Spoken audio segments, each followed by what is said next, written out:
XUV700 vehicle తీసుకున్నాను, brand new vehicle తీసుకున్నాను.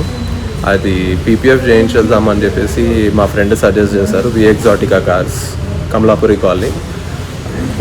Before PPF నాకు కొంచెం మొత్తం స్క్రాచెస్ వచ్చాయి, లైక్ వెన్ వీఆర్ క్లీనింగ్. ఇది బ్లాక్ వెహికల్ కాబట్టి ఆ స్క్రాచెస్ ఎక్కువ కనిపించాయి. కానీ పీపీఎఫ్ చేశాక చిన్న చిన్న స్క్రాచెస్ అన్నీ క్లియర్ అయిపోయి, షైనింగ్ కూడా చాలా ఇంప్రూవ్ అయింది. సర్వీస్ కూడా చాలా బాగుంది. నాకు ఎవ్రీ అప్డేట్ వస్తూ ఉంది, నాకు వాట్సాప్లో చేశారు. Service was very